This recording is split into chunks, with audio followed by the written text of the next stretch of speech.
Hello, class. Welcome to week 6. And in this week's assignment, we're going to shift the focus onto teaching Isaiah. And your main assignment is to come up with a 12-slide PowerPoint presentation over Isaiah 36, 37, 38, and 39, the story of King Hezekiah. It's a narrative. It's a great thing to teach, and you are going to put together a 12-slide presentation along with a handout that you are going to give.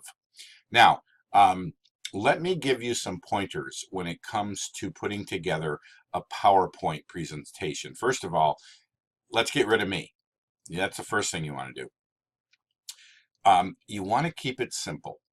Now, have you ever been in a presentation where they put up a slide like this and it's just so cluttered and full of text that you get a headache looking at it? Now, you may want to read all 4 chapters. You can do that out of the Bible. You can break it up into smaller segments and have it on your handout. But I'm going to encourage you to go sparingly with how much of the 4 chapters you put on the PowerPoint. I've had some students who have basically chopped all 4 chapters into 12 slides, and that was their presentation. No, I want it to be more graphically appealing than just putting the text up here. Now, what I would like you to do is work really hard at coming up with a teaching outline.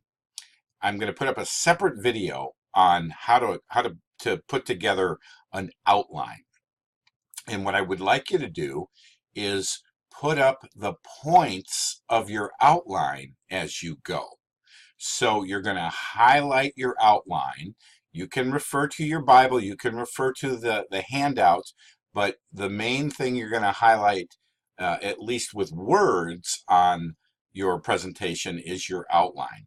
Now, I'm not saying you shouldn't put verses up there. In fact, there are some verses that you ought to put up there, like here in Isaiah 37, 36. This is kind of the climax of the whole story. The angel of the Lord went out and struck down 185,000 in the camp of the Assyrians. Now that deserves its own slide.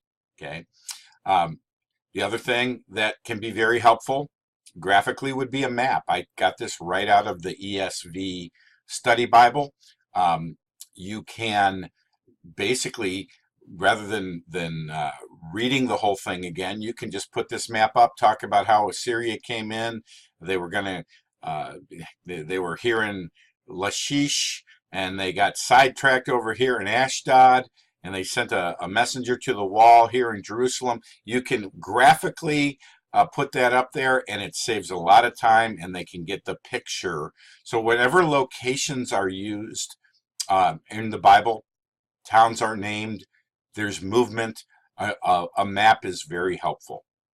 Another thing that you want to be careful of, especially when you're learning PowerPoint, you find these really cool transitions where words can bounce in or swing in or expand or do whirly whoops or float up or bounce like this. That's all fun, but imagine an hour of this. The people are going to be nauseous. So be careful. Honestly, I just use the appear. So there's you're not calling attention to how cool the whirlybirds are. You're just click and the next set of words appears. Now, here what we have is an article from George Barna with a lot of statistics and percentages, and you could have them appear one at a time and go over them. Or if you can reduce it to a graphic like this, you could have all the statistics in your handout, but here, as you're talking about them, they can graphically see what you're talking about. There's percentages. It's nice and visual. So if you can find graphics like this, that's fantastic. Now, this is way too crowded.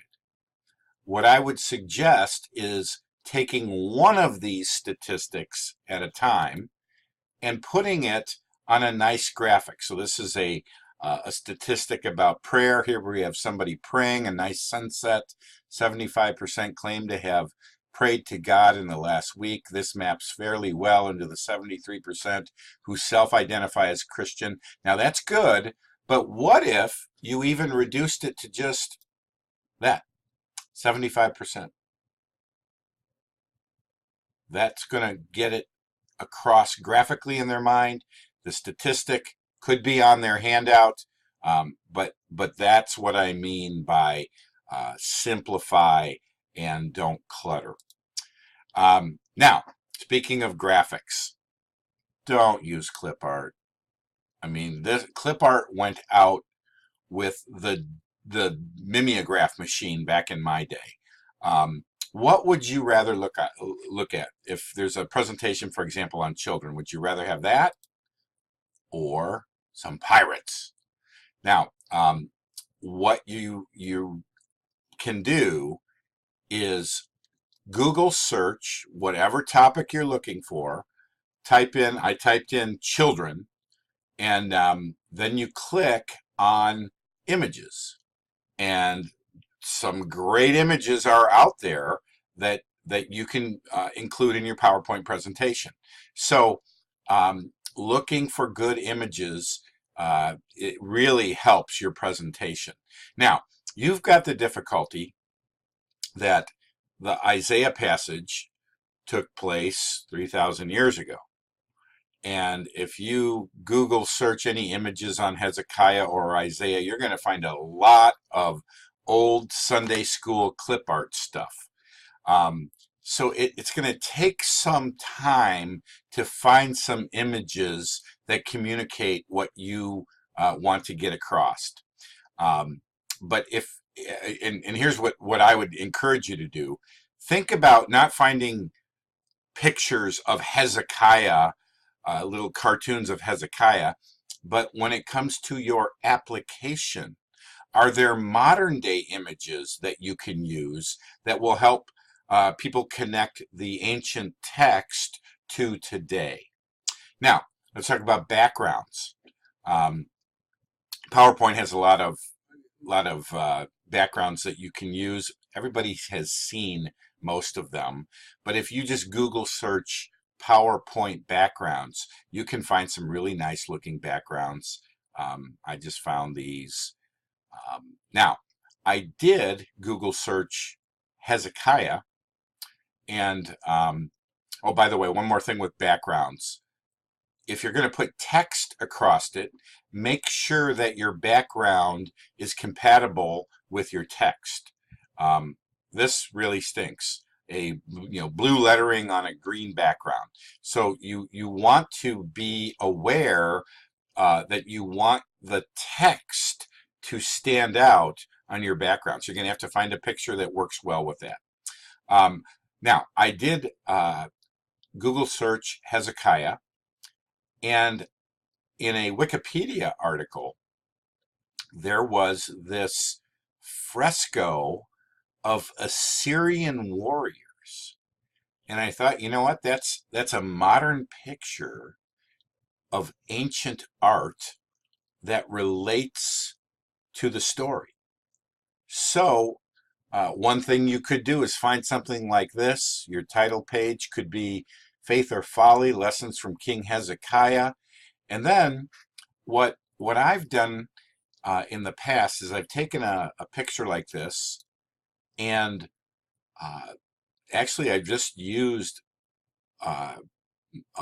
Microsoft Clip. There's a clip program where you can cut a section of the picture out, and this is just kind of a sidebar, and this could be the sidebar that is used in most of the slides. It adds some graphics, but then you can put your text and your statistics and other graphics here. And what I have found is that the best background to read text is white. White background, black text, especially if the place you're presenting has a weak uh, projector. Many churches and places you're going to be at, their projector is not that good. Even at Torrey Gray Auditorium at Moody Bible Institute, when I have used background, or I've used PowerPoint presentations, they don't have a screen. They project the words on the wall, and the edges of the wall are angled, so it's not on a screen. It's not very clear. So I have found that just using a white background with black letters, maybe a little bit of a graphic, especially if your situation is not one where you have the greatest projector and the greatest equipment. So hopefully this gives you some ideas. Again, it's 12 slides with a handout that you want to give. I would like your handout to be no more than 2 pages. You will then either submit a link, or hopefully you can upload the entire PowerPoint presentation through Blackboard. And I am looking forward to looking at your presentations and stealing lots of your ideas. Okay, God bless.